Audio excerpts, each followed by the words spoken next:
Souvent les gens nous posent la question de savoir le groupe Toufan. Comment est-ce qu'est né le groupe Toufan? Le nom Toufan, vous l'avez dirigé où? C'est une grande histoire qui a commencé avec beaucoup de haine. Lui il lançait un caillou. On ne savait même pas où on allait. Mais tout a commencé dans l'amusement.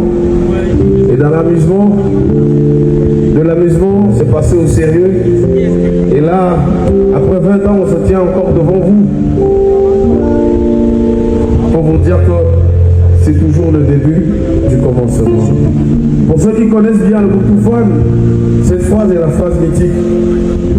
Le début du commencement. Pourquoi le début du commencement? Parce que nous ne sommes pas prêts à laisser le game. Nous ne sommes pas prêts. On ne sait même pas quand on a commencé. Et quand est-ce qu'on va commencer pour terminer?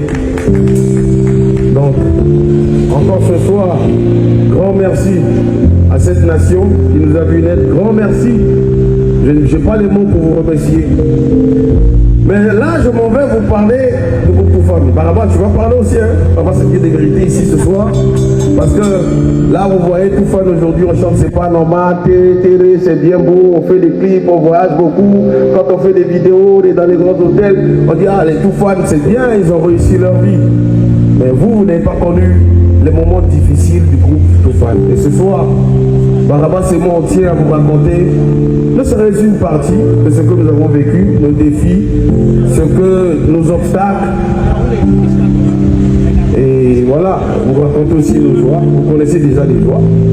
Mais ce que vous ne connaissez pas, on va essayer en quelques minutes ici de l'étaler. Moi, je m'appelle, mon nom à l'état civil, c'est Fantou Kosivisuru, pour ceux qui connaissent.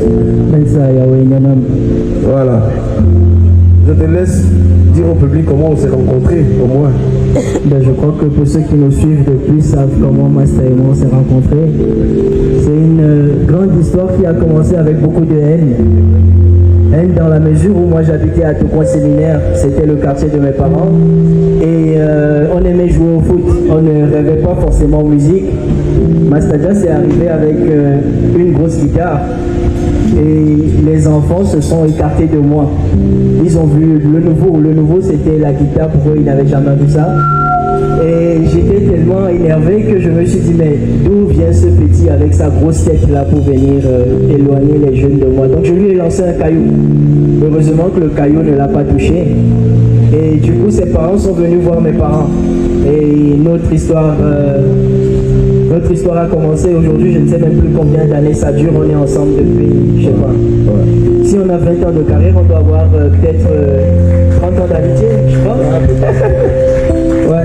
Et dire, quand les gens nous disent souvent que les vraies histoires commencent par la haine, c'est souvent bizarre, mais c'est comme ça que Toufan a commencé. On ne sait même pas au départ. Aujourd'hui, je ne sais même plus si on peut dire qu'on est potes, si on est frères, si on est dans une autre bulle en fait. On est dans une bulle. Ça s'appelle la bulle Toufan en fait. Et souvent, merci.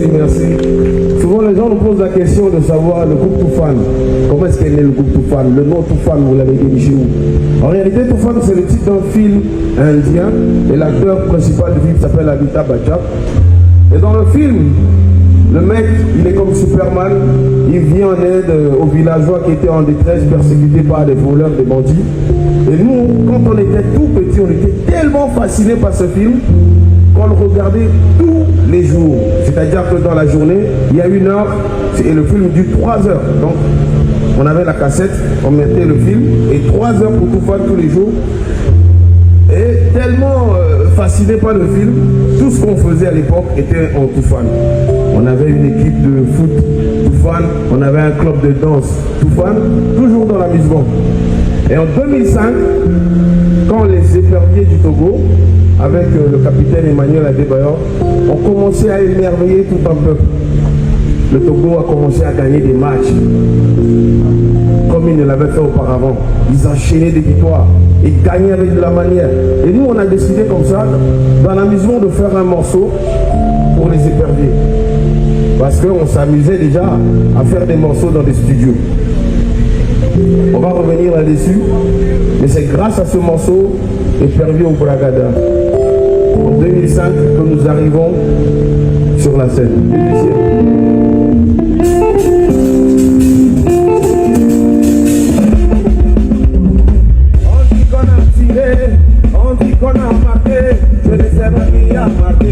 On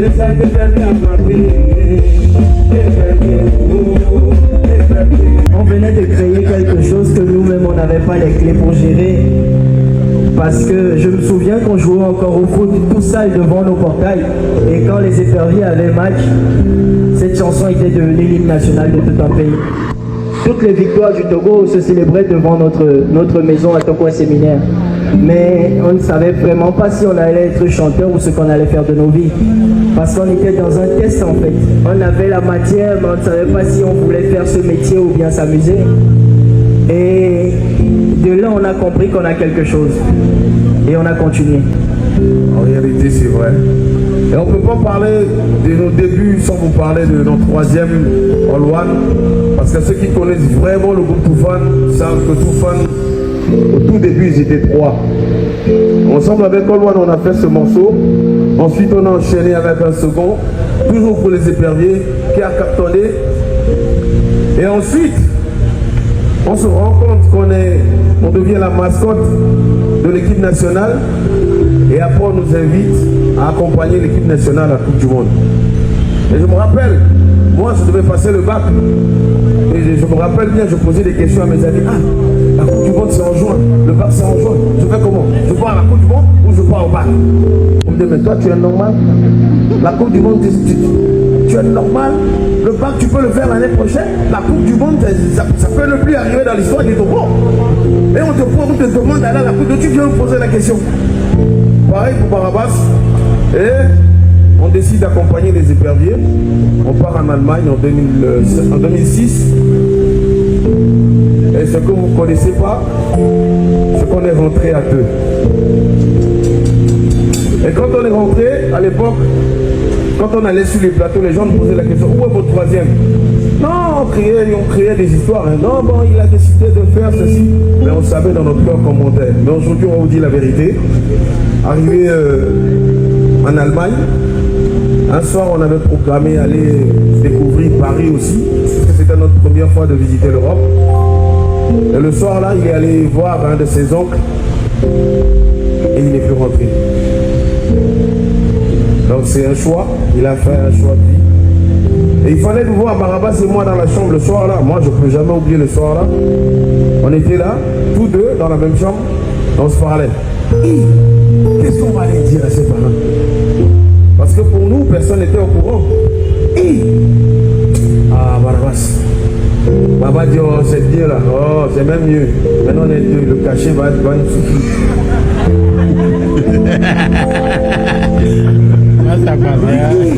Parce que vous savez, Toufan, chacun avait son rôle. Et lui, c'était le designer du groupe Toufan. C'est-à-dire, quand on devait aller sur scène, c'était lui qui connaissait c'était lui qui connaissait. Il connaissait comment on s'habille, c'est lui qui nous montrait un peu. À l'époque, il dit, mais on va faire comment maintenant pour trouver les systèmes, les way pour s'habiller? Il dit, oh, laisse ça, tout le monde connaît ça, on va faire ça. Un coup, c'est lui qui revient. Mais ça, on va aller dire quoi au monsieur là, qui nous a dit de rentrer le voir. Le monsieur qui voulait nous aider, qui a proposé de produire le groupe. J'ai dit, mais c'est même mieux. C'est que le soir là, chacun essayait de se consoler. On a fini par se consoler, on est rentré à Lomé. Et quand on est rentré, les médias nous ont attaqués. Bam, bam, bam, c'est toujours vous les Togolais, vous ne pouvez pas chanter, vous commencez bien un truc, vous commencez à 3, vous détruisez les groupes. Vous êtes maintenant à 2, ah, peut-être demain là, on nous dira qu'ils ne sont même plus ensemble, que l'autre est passé à gauche et le second il est peut-être dans un business, c'est toujours vous les Togolais, vous découragez les gens. On a pris sur nous, on s'est dit, mais on peut faire la musique à 2. Il y a des gens qui chantent seuls, il y a des groupes qui sont là il y a des années. Et c'est comme ça, on réfléchit à la prochaine chanson à balancer, on n'avait pas d'idée. Et on s'est rappelé que pendant la période des qualifications, c'était les Émidiaman qui étaient les premiers fans, les fans numéro 1 de Toufan. Et chaque fois quand on sortait de la maison, parce qu'on n'avait pas de voiture, et qu'il fallait aller à la moto, il y en avait qui nous proposaient de monter sur le moto gratuitement, juste parce qu'ils étaient fans et qu'ils n'avaient pas d'argent à nous donner. Ils ne pouvaient pas nous soutenir, mais c'était leur manière à eux de nous soutenir. Donc on s'est dit, pourquoi on ne fait pas un morceau pour les Amy Diamond?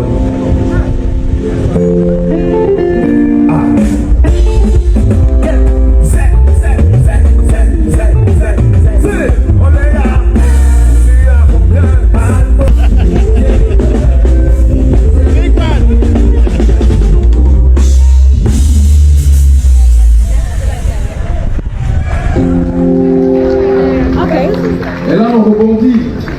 On revient très fort avec Zénidan. Très fort. Et là, on nous accepte à deux. Ainsi, cet album, le producteur, il était Eric Gagou. Eric Gagou, grand merci à toi. Voici ce que tes petits émigrants sont devenus. Merci pour tout ce que tu as fait pour nous, toute l'énergie. C'est le moment de te remercier parce que ce n'est que le début du commencement. C'est toujours le début du commencement. Donc là, on revient sur la scène. On commence maintenant à faire des scènes. Et souvent dans les interviews, on nous pose des questions. Mais Toufan, c'est quoi le vrai premier cachet de Toufan? C'est 5000 francs CFA, je lui dis tout court. Et quand je le dis, les gens ne croient pas. Je me rappelle bien, au Palais des Congrès, on nous avait invités. Nous sommes allés chanter au Palais des Congrès. La salle était complètement B, c'est-à-dire bourrée. On finit de faire la prestation. Le promoteur, il dit, il vient avec une enveloppe, petite enveloppe. Il dit, ah les gars, franchement, le concert, ça a été une réussite totale, côté spectacle, mais financièrement, on n'est pas bon. Voici votre cachet, il nous donne l'enveloppe, il y a 5000 francs dedans. En ce moment, on était encore 3. Et c'était chaud. Parce que le matin, avant de sortir de la maison, on a emprunté de l'argent, 3000 francs CFA, chez la grande sœur du troisième, All One. On a loué une voiture de 20 000 francs CFA. Ça, vous savez pas, hein? Les comptes ne sont pas bons, hein? Non, attends, on a loué, je veux parler d'abord des dettes. On quittait la maison le matin parce qu'on savait qu'on avait un spectacle le soir. On a emprunté 3 000 francs CFA. Ensuite, on a pris le chauffeur pour la journée, 20 000 francs CFA, ça fait 23 000. Ouais, plus le carburant, tu vois. Et là, quand on a pris les 3 000 francs le matin, on allait chercher des croissants et tout ça avec quelques canettes parce qu'on savait que l'argent allait entrer le soir. Mais quand les 5 000 francs tombent dans la main, c'est là qu'on réalise vraiment qu'on a des sérieux problèmes. Qu'est-ce qu'on va dire à la soeur à la maison? Qu'est-ce qu'on va dire au chauffeur? Donc on s'est dit, bon, on va remettre quand même les 3 000 francs de la tata et les 2 000 francs, on va consoler le chauffeur avec. Et on raconte une histoire comme ça au chauffeur, comme quoi le promoteur, ils sont en train de faire les comptes, c'est compliqué, c'est bizarre là-bas, donc on ne peut pas attendre, donc on n'a qu'à rentrer. Lundi matin, on va t'appeler pour te donner ton argent. Donc, histoire de, voilà quoi, de gagner du temps. Et ça, c'est des moments que nous ne pouvons pas oublier. Et ça, comment est-ce qu'on a fait pour vous donner l'argent le lundi? Seul Dieu sait. Et c'est 20 000 francs seulement. 20 000 francs CFA seulement. Donc après ça, on a commencé à faire des concerts à Lomé. On était sur tous les plateaux. Et un soir, on était en train de chanter vers Flo Jardin. C'est un concert vers Flo Jardin. Et il y avait un petit garçon devant la scène. Il insultait tous les artistes qui passaient. Ah, toi, dégage, là, tu sais pas même t'habiller, tu sais pas chanter. Donc, le petit, il nous énervait, nous. Et quand on est monté sur scène, il dit, ah, les Toufan, vous, ça va un peu. Mais une fois, quand on a commencé à chanter, il a continué à nous insulter. Et quand on est descendu, il y a une phrase qui est sortie de ça. Oh, vous là, vous chantez bien, mais c'est au Togo seulement, vous pouvez faire vos trucs là. Tous les jours, on est fatigué. Sortez, nous donnons morceaux, sortez un peu du pays. Même le Bénin à côté, si vous pouvez pas aller chanter là-bas. On se rend compte que le petit, on se disait qu'il était aigri, mais il nous a quand même dit la vérité. Et c'est là qu'on décide de faire notre premier voyage sur le Bénin, histoire de faire la promotion de notre musique. Donc avec les économies qu'on a, avec l'argent qu'on a pu rassembler, 300 000, on traverse la frontière. On arrive au niveau du premier média. On arrive au niveau du premier média. Là, pour intéresser les gens, dès qu'on entre dans le média et on sort, on se rend compte que l'argent est fini. Qu'est-ce qu'il faut faire? On se dit, mais on vient ici avec 300 000. À peine, je salue Didier Wan au passage, c'était lui le chauffeur du véhicule. On se dit, bon, on rentre à Lomé. Et au moment où on décide de déposer les armes, il y a un monsieur qui s'appelle Oswald Setondi, il vient se positionner devant nous, il dit, mais c'est les Toufan? On dit, oui, c'est les Toufan. Il dit, mais vous faites quoi ici à Cotonou? On dit, non, on est venu se chercher, on est venu faire la promotion de notre musique. Il dit, ah bon? Oh, les gars, vous venez à Cotonou et vous ne me cherchez pas. Suivez-moi. On le suit, on part chez lui à la maison. Il appelle les responsables des médias. On ne savait pas qui il était. Il remet nos supports. Et en moins de 2 heures de temps, Toufan était sur toutes les chaînes de télé à Cotonou, dans les radios. Et en moins de 2 mois, on a pu faire notre premier concert à Cotonou. Il s'appelle Oswald Setondi. Applaudissez très très fort pour lui. Je raconte ces histoires parce que c'est des moments très difficiles pour le groupe. Et si la providence divine n'avait pas mis ces messieurs sur le chemin de Toufan, peut-être qu'on serait dans une cave quelque part. Hein. Peut-être qu'on n'aurait pas, on aurait décidé de, je sais pas, Barabas, comme il aime beaucoup le foot, peut-être il aurait fait une carrière dans le foot. Hein. Je suis déjà en retraite en fait.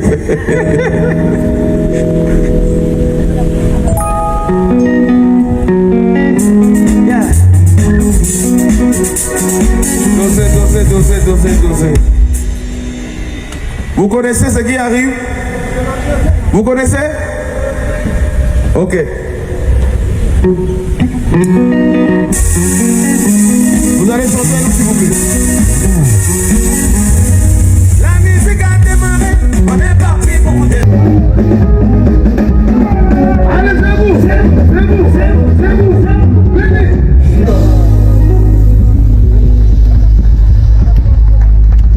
Merci. Là, on a compris que on venait de faire nos premiers pas au Togo et au Bénin, il fallait voir ailleurs. Le grado. Parce que ça devenait monotone dans nos vies de chanter à Lomé et puis au Bénin. On s'est dit pourquoi pas Abidjan. Et Déloger nous a ouvert les portes d'Abidjan parce qu'on a réalisé avec une grande maison de production cette année-là. Je crois que c'était Boss Player. Big up à eux aussi parce qu'ils nous ont beaucoup parlé aussi en début de carrière. Et surtout les gens qui nous ont poussés à avoir cette vision. Les gens qui nous ont aidés à aller sur des terrains là où on ne pouvait pas imaginer parce que dans la tête ça restait encore artiste togolais. On se disait que est-ce qu'on allait être accepté ailleurs avec beaucoup de peur. Mais on est allé à Abidjan avec beaucoup de fierté parce qu'on se disait qu'on venait d'un pays qui sait donner, qui sait écouter, qui sait comprendre les gens. Et dès qu'on est arrivé, on a été accueillis par beaucoup de gens, les gens comme Yves Dembélé, la RTI aussi, plein de gens là-bas. Ce qui a fait aussi que on a rencontré de grandes personnes là-bas qui nous ont dit pour faire une carrière, ce n'est pas que savoir chanter, c'est savoir se comporter aussi. Ce qui fait que depuis Déloger, on a essayé de comprendre le public, comprendre nous-mêmes nos chansons parce que parfois il y a des gens qui font des chansons mais qui n'arrivent pas à les comprendre, ils ne savent pas à qui vendre leur musique. Et nous, depuis Déloger, on a fini par comprendre comment localiser notre musique, à qui vendre notre musique, à qui proposer certaines choses. Ce qui a fait qu'on ne s'est jamais arrêté après Déloger, on a commencé à voir grand.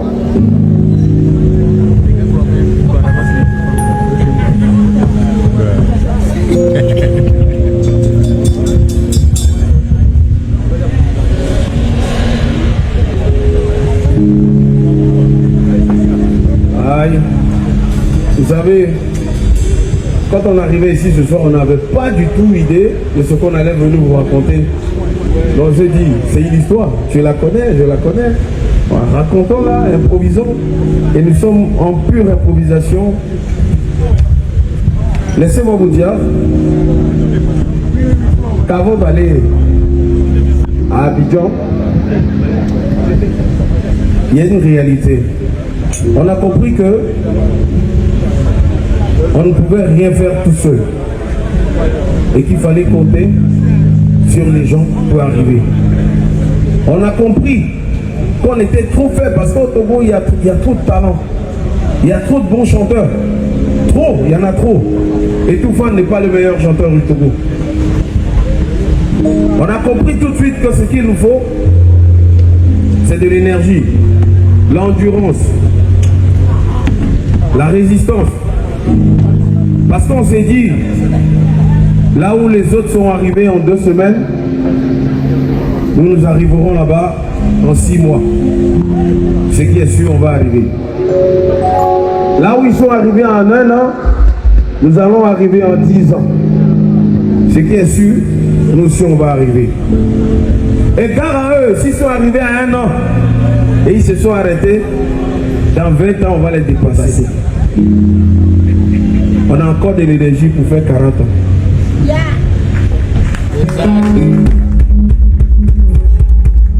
Ce n'est que le début du commencement. Ce n'est que le début du commencement. Voilà.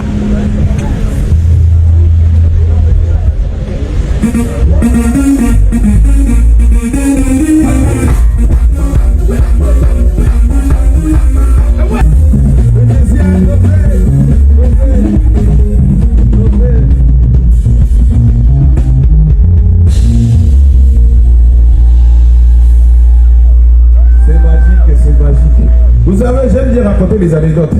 Avant même la sortie de Délogé de C'est Magique, on a appris que le groupe Magic System était à Abidjan, était à Cotonou pour un concert. Donc Barabas, moi, le DJ One, le DJ officiel de Toufan, c'était lui le chauffeur. Il avait beaucoup de casquettes à l'époque. Ouais, il était chauffeur, DJ, il faisait tout, garde du corps, tout en même temps. Donc il nous accompagne. On prend la route pour Cotonou, on peut avoir à Sanfo de Magic System.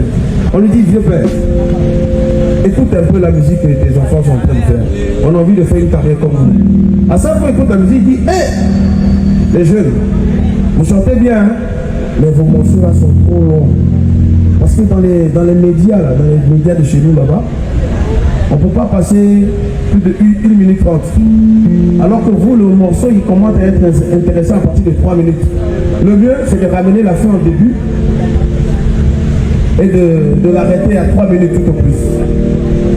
Et quand on décide d'appliquer cette formule, c'est là qu'on a eu le succès avec le morceau Délogé. On a enchaîné avec C'est Magique. Mais là, le jour là aussi, je me rappelle bien, Assalvo nous dit, hé les Toufan, je suis en train d'organiser un spectacle, un festival à Abidjan, à Noumambo, vous êtes invités. Assalvo ne savait pas que nous on était, vous connaissez les Châtetons?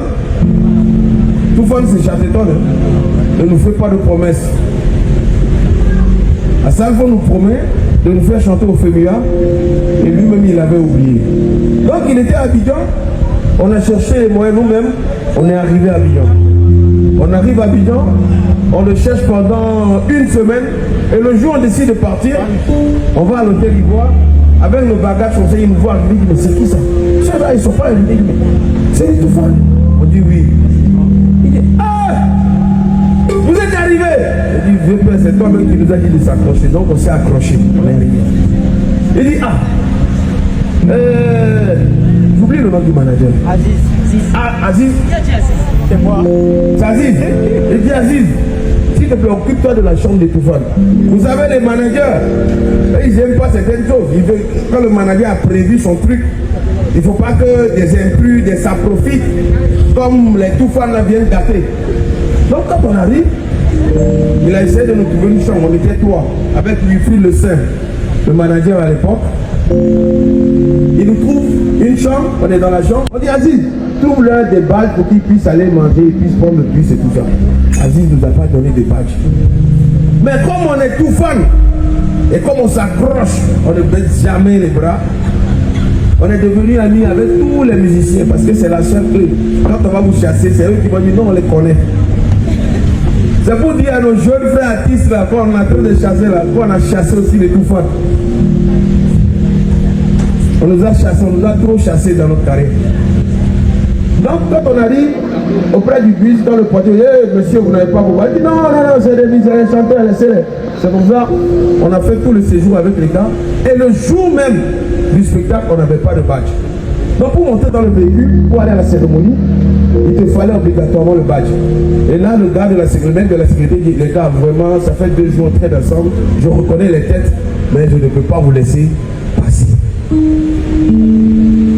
On dit, mais on va faire comment? Mais tu sais qu'on avait le grand frère Safo, c'est lui qui t'a demandé de... Il dit, mais oui, mais les gars, les consignes sont les consignes, quoi. Pas de badge, vous ne montez pas. Donc on est descendu les premiers en bas de l'hôtel. Le bus nous a laissé, nous dit on est resté là-bas, on est en train de réfléchir. Donc on a fait tout le voyage là pour ne même pas assister à la cérémonie. Et c'est quand vous voulez lâcher que Dieu envoie la personne. Maintenant c'est à Safo même qui arrive avec sa voiture, chercher Claudicien.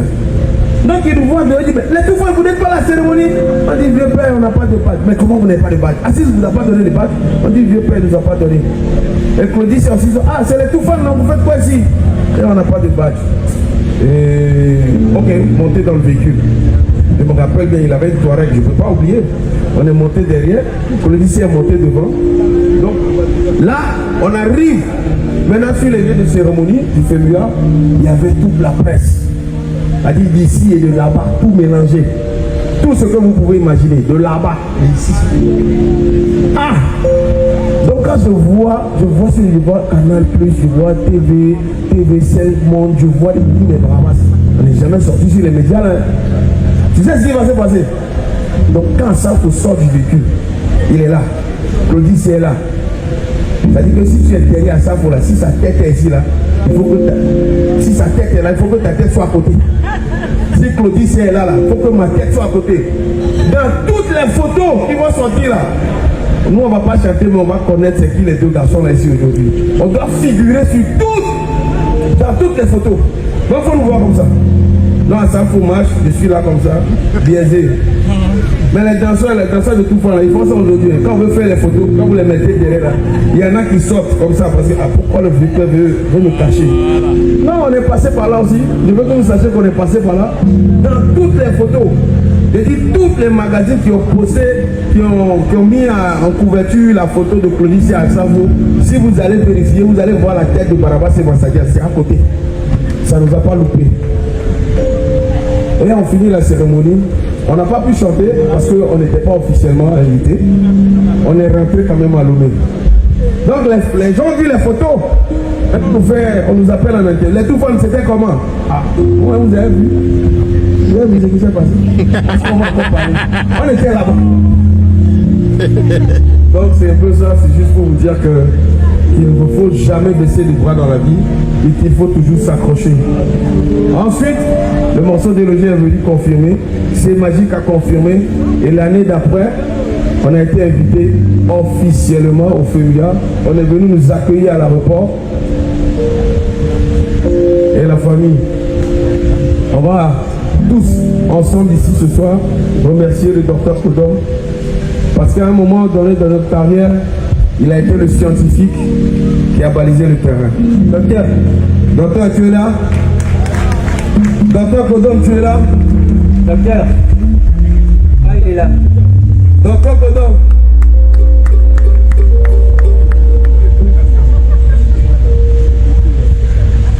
Aïe.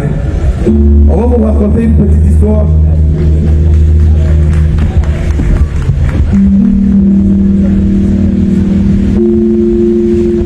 Ah, Président Serge, bonne arrivée, bonsoir à vous. Là, c'est les 3 parrains du groupe. Président, est-ce que le président est là? Le président. Président Serge Lekoué. Bonsoir, Président, voilà. moi-même je viens te chercher, hein? Non, obligé. Moi-même je viens te chercher.